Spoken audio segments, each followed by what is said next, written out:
চারটি চেরাক ছিল। তারপরে ওই চারটি চেরাকে চারটি নাম ছিল। প্রথম চেরাকটির নাম ছিল শান্তি, তারপরে টিয়া ছিল ভালোবাসা, তারপরে বিশ্বাস, তারপরে আশা। এই চারটি চেরাকের চারটি নাম ছিল। আজ এখানে বসে বসে মোবাইল টিপতেছিলাম, তারপরে একটা পোস্ট চোখের সামনে আসলো যে গত পরশুদিন মনে হয় যে আলবির ওয়াইফ মারা গেল, নাটক অভিনেতার ওয়াইফ। তারপর বড় করে একটা ক্যাপশন দেখলাম আর কি। ক্যাপশন দেখে আমার এক বড় ভাই আমি অনেক ছোট দেখতে আমার একটা গল্প শোনালো আর কি। ওই গল্পটা ছিল ঠিক এমন: একটা ঘর ছিল, একটা ঘরে একটা ছেলে বাস করতো। ওই ঘরের মধ্যে চারটি চেরাক ছিল। তারপরে ওই চারটি চেরাকে চারটি নাম ছিল। প্রথম চেরাকটির নাম ছিল শান্তি, তারপরে টিয়া ছিল ভালোবাসা, তারপরে বিশ্বাস, তারপরে আশা। এই চারটি চেরাকের চারটি নাম ছিল। তারপরে ওদের দিন যাইতে আছে। তারপর হঠাৎ করে শান্তি যে চেরাকটা, ওই চেরাকটা নিভে গেল। তারপরে শান্তি চেরাকটা নিভে যাওয়া দেখে ভালোবাসা মনে একটু হলো আর কি। এই যে ঘরে শান্তি নেই সেই ঘরে ভালোবাসা থেকে কি লাভ?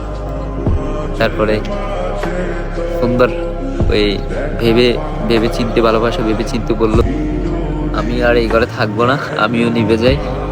তখন ভালোবাসার চেরাকটাও নিভে গেল।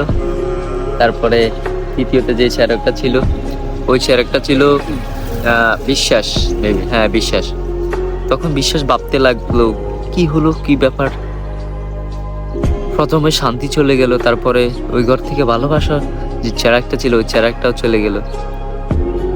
আমি বিশ্বাস আছি, আমি এই বিশ্বাস থাকি, কি লাভ? তখন ভাবতে ওই বিশ্বাস চেরাকটাও হঠাৎ করে নিভে গেল।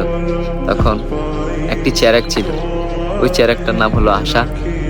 তখন ওই ছেলেটি ঘরে আসি দেখলো যে আরে আমার ঘরে তিনটে চেরাক নিভে গেল, একটি চেরাক আছে, এখন কি করা যায়? তখন ওই ছেলেটা দুশ্চিন্তায় পড়ে গেল। পড়ার শেষে কি হলো, হঠাৎ করে ওই ছেলেটার মনে একটা বুদ্ধি আসলো যে আরে সব শান্তি চলে গেছে, সমস্যা নাই, ভালোবাসা আছে, ভালোবাসা চলে গেছে, সমস্যা নাই, বিশ্বাসও চলে গেছে, সমস্যা নাই, আমার কাছে তো একটা আশা আছে। ওই আশা দিয়ে তো আসল কথা চেরাকটা নিভে গেছে, ওই আশা দিয়ে তো আবার জ্বলানো যাবে। আসল কথা হলো যে আপনি যত কিছু হোক না কেন, আপনার জীবনে কি আসছে, কে চলে গেছে, সকল কিছু আসল করে আপনি ওইগুলো নিয়ে ভাববেন না। আপনার জীবনে আপনার কাছে তো আপনি আছেন, তো আপনি তো আছেন, আমার জীবনে আমি আছি, তার মানে আমার আশা আছে। সব কিছু শেষে আপনি আপনার আশা রাখবেন, ভালোবাসা রাখবেন। আস্তে আস্তে ওই আশা দিয়ে আপনি শুরু করেন, সমস্যা নাই। আপনি যেটা ওইটা পারেন না, আবার আরো ভালো কিছু পাবেন, সমস্যা নাই। ওই ভালোবাসা চলে গেছে, একটা মেয়ে চলে গেছে, তাও তো সমস্যা নাই।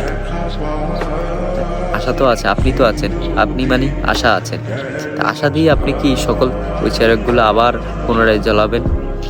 এটাতেই আসল কথা হলো যে আপনি এগুলো শিখলেন, কি বুঝতে পারলেন একটু কমেন্টে জানাবেন।